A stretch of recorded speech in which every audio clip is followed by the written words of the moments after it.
पिछले 2 साल में मुकेश अंबानी और सुनील मित्तल ने इलॉन मस्क को इंडिया से बाहर रखने की कोशिश में 34,000 करोड़ खर्च कर दिए। लेकिन 8 दिसंबर 2025 को दोनों ने इलॉन मस्क के सामने हाथ जोड़ लिए, क्योंकि स्टारलिंक ऑफिशियली इंडिया में लॉन्च हो चुका है। 8,600 रुपये पर मंथ स्पेस से इंटरनेट। और ये अनाउंसमेंट सुनते ही मुझे लगता है जियो और एयरटेल का धंधा खतरे में आ चुका है, क्योंकि जिन लोगों ने इंडिया में सालों से इंटरनेट मोनोपोली बना रखी थी वो आज एक ऐसी फॉरेन कंपनी के आगे झुक गए जो जमीन पर एक भी टावर नहीं लगाएगी, एक भी केबल नहीं बिछाएगी, बस स्पेस से तुम्हारे घर तक इंटरनेट देगी। असली कहानी स्टारलिंक की प्राइसिंग की नहीं है। असली कहानी ये है कि अंबानी, जिन्होंने आज तक कभी किसी के सामने हार नहीं मानी, उन्होंने इलॉन मस्क के सामने हार कैसे मान ली। गवर्नमेंट ने क्यों उनकी 34,000 करोड़ की बात इग्नोर कर दी। इम्पोर्टेंट बात जो आपको कोई नहीं बताएगा, अगले कुछ दिनों में क्या होने वाला है, जो इंडिया के टेलीकॉम सेक्टर को हमेशा के लिए पलट देगा। क्योंकि ये सिर्फ इंटरनेट की बात नहीं है, ये $43 बिलियन की इंडस्ट्री की बात है। और ये एक ऐसी टेक्नोलॉजी की बात है जो गवर्नमेंट, आर्मी, आम आदमी सबके लिए या तो गेम चेंजर बन सकती है या तो डिजास्टर। तो मैं अगले कुछ मिनटों में आपको वो सब बताऊंगा जो आप अगले कुछ सालों में होता हुआ देखेंगे। दोस्तों, पहले क्लियर कर लेते हैं कि स्टारलिंक वर्क कैसे करता है। ट्रेडिशनल इंटर प्रोवाइडर जैसे जियो, एयरटेल, BSNL ये सब जमीन पर इंफ्रास्ट्रक्चर बनाते हैं, मोबाइल टावर लगाते हैं, फाइबर ऑप्टिक्स केबल बिछाते हैं। हर गांव, हर शहर में फिजिकली इंफ्रास्ट्रक्चर बनाना पड़ता है, लेकिन स्टारलिंक का अप्रोच बिल्कुल अलग है। इलॉन मस्क की कंपनी स्पेस एक्स ने 7800 से ज्यादा सैटेलाइट लॉन्च कर रखे हैं स्पेस में। ये सैटेलाइट लो अर्थ ऑर्बिट में घूमते हैं, मतलब जमीन से सिर्फ 550 से 1200 किलोमीटर की हाइट पर। कंपेयर करो ट्रेडिशनल सैटेलाइट इंटरनेट से, जो 35,000 किलोमीटर की हाइट पर जियो स्टेशनरी सैटेलाइट यूज करता है। इस फर्क का मतलब है कि स्टारलिंक की लेटेंसी या डिले सिर्फ 20 से 40 मिलीसेकंड है। ट्रेडिशनल सैटेलाइट इंटरनेट में ये 600 मिलीसेकंड से ज्यादा होती है। रियल टर्म में समझो तो केन्या में 100 Mbps से ज्यादा की स्पीड मिल रही है, मलेशिया में 200 Mbps, यूरोप और हंगरी में नॉर्मल डाउनलोडिंग स्पीड 135 Mbps मिल रही है। अब सोचिए, ये सब स्पेस से आ रहा है, कोई फाइबर केबल नहीं, कोई मोबाइल टावर नहीं, बस एक सैटेलाइट डिश चाहिए जो क्लियरली स्काई को देख सके। लेकिन इंडिया में एंट्री इतनी इजी नहीं थी। स्टारलिंक को इंटर होने में 2 साल लग गए। 25 अक्टूबर 2024 को मुकेश अंबानी के रिलायंस जियो ने एक लेटर भेजा डिपार्टमेंट ऑफ टेली कम्युनिकेशन को। उनकी डिमांड थी कि सैटेलाइट स्पेक्ट्रम को ऑप्शन के थ्रू एलोकेट किया जाए, बिल्कुल वैसे ही जैसे 4G और 5G स्पेक्ट्रम ऑप्शन हुआ था। उनका आर्गुमेंट था कि अगर स्टारलिंक जैसी कंपनी को स्पेक्ट्रम फ्री में या नॉमिनल प्राइस पर मिल जाए तो ये अनफेयर कंपटीशन है, क्योंकि जियो ने बिलियंस ऑफ डॉलर इन्वेस्ट किए हैं स्पेक्ट्रम ऑप्शन में। एक दिन बाद भारतीय एयरटेल के chairman Sunil Mittal same stand लेते हैं। उन्होंने कहा सैटेलाइट कंपनी को भी स्पेक्ट्रम ऑप्शन में पार्टिसिपेट करना चाहिए और सेम लाइसेंस फीस देनी चाहिए। लेकिन इधर एक ट्विस्ट है, मित्तल का ऑलरेडी OneWeb में इन्वेस्टमेंट है, जो खुद एक सैटेलाइट इंटरनेट कंपनी है, और जियो का पार्टनरशिप है SES के साथ अपनी जियो स्पेस फाइबर सर्विस के लिए। तो सवाल ये है कि अगर दोनों के पास ऑलरेडी सैटेलाइट वेंचर्स हैं तो स्टारलिंक से प्रॉब्लम क्यों है? जवाब सिंपल है, कंपटीशन। स्टारलिंक दुनिया की सबसे बड़ी सैटेलाइट इंटरनेट कंपनी है। 7,800 satellites, 6 million active users globally, $11.8 billion का एनुअल रेवेन्यू। जब ये इंडिया में आएगी तो ये सिर्फ रूरल एरियाज को टारगेट नहीं करेगी, ये urban backup internet, enterprise solution, aviation, maritime जैसे सभी सेक्टर को कम्पीट करेगी।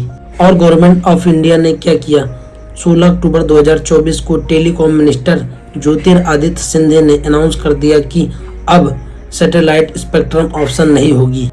इसका मतलब गवर्नमेंट ऑफ इंडिया डिसाइड करेगी कि किसको क्या देना है, जैसे पूरी दुनिया में होता है। ये अंबानी और मित्तल की पहली बड़ी हार थी। इलॉन मस्क ने ट्वीट किया, थैंक यू इंडिया। लेकिन इंडिया का टेलीकॉम मार्केट कितना बड़ा है? मार्च 2024 तक इंडिया में 121 करोड़ टेलीफोन यूजर्स थे, wireless user 170 crore, internet user 95 crore. ये दुनिया का दूसरा सबसे बड़ा टेलीकॉम मार्केट है। इस मार्केट में 3 मेन प्लेयर हैं। रिलायंस जियो 48 करोड़ सब्सक्राइबर के साथ market leader, revenue market share 42%। भारतीय Airtel 29 crore subscriber, revenue market share 37%। Vodafone idea 12 crore subscriber, पर इनके यूजर कंटिन्यूअसली ड्रॉप हो रहे हैं। लेकिन यहाँ एक ट्विस्ट है जो सब कुछ एक्सप्लेन करता है। जियो और एयरटेल जैसी कंपनी के लिए रिमोट एरिया में काम करना कोई फायदे की डील नहीं है। एक फाइबर केबल लाइन बिछाने का कॉस्ट लाखों में आता है। मोबाइल टावर लगाना, इलेक्ट्रिसिटी अरेंजमेंट, मेंटेनेंस, ये सब गांव में अवेलेबल करना मुश्किल है जब एक स्पेसिफिक एरिया में लोग कम होते हैं। लेकिन सैटेलाइट इंटरनेट के लिए कोई फर्क नहीं पड़ता, तुम चाहे मुंबई में रहो या लद्दाख में, सिग्नल वही सैटेलाइट से आएगा, बस आसमान साफ दिखना चाहिए। मोदी जी डिजिटल इंडिया की बात करते हैं, पर इंडिया में लगभग अभी भी 63 करोड़ लोग ऑफलाइन हैं। ये लोग मोस्टली रिमोट एरिया से होते हैं। ऑनलाइन पढ़ाई, नौकरी का फॉर्म भरना हो, सरकारी का कोई भी काम, अब सब ऑनलाइन हो रहे हैं।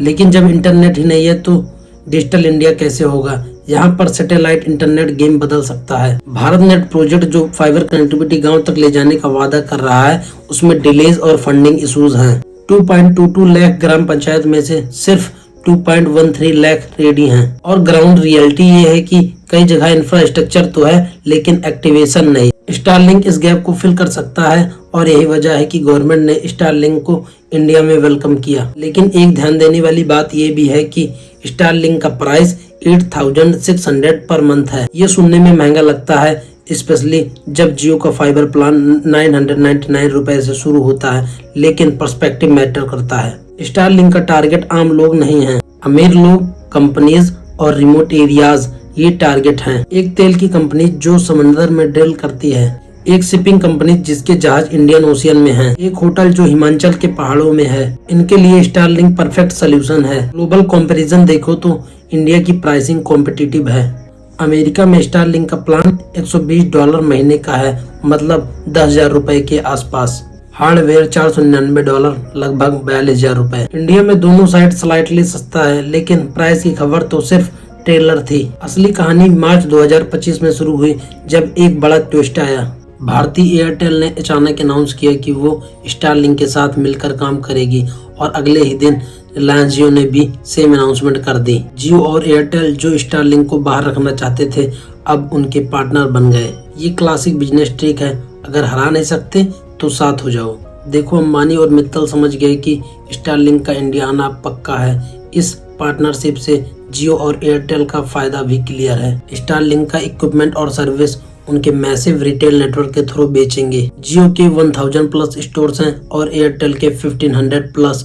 ये फिजिकल प्रेजेंस स्टारलिंक को खुद बनाना पड़ता, जो टाइम और पैसा दोनों मांगता। कस्टमर की जानकारी भी उनके पास रहेगी। जो भी कस्टमर जियो और एयरटेल के थ्रू स्टारलिंक लेता है, उसकी डिटेल उनके डेटाबेस में होगा और गांव में इंटरनेट का सोल्यूशन भी मिल गया। दोनों कंपनीज को पता है कि पूरे इंडिया में फाइबर इंफ्रास्ट्रक्चर बनाना इम्पॉसिबल है। सैटेलाइट इंटरनेट एक हेल्प बन सकती है उनके एग्जिस्टिंग कनेक्शन के साथ, लेकिन एक बड़ा रिस्क भी है जिसे इग्नोर नहीं कर सकते। स्टारलिंक पूरी दुनिया में सीधे कस्टमर को सर्विस देती है। क्या गारंटी है कि परमिशन के बाद वो अकेले ऑपरेट नहीं करेगी? पार्टनरशिप का एग्रीमेंट में क्या टर्म है ये पब्लिक नहीं है, लेकिन हिस्ट्री देखोगे तो पता चलेगा इलॉन मस्क अपना कंट्रोल कभी नहीं छोड़ता। ये टेम्परेरी अरेंजमेंट हो सकता है जब तक स्टारलिंक इंडिया में सेटल नहीं हो जाता। लेकिन स्टारलिंक की एंट्री से इंडिया में इतना बवाल क्यों मचा है?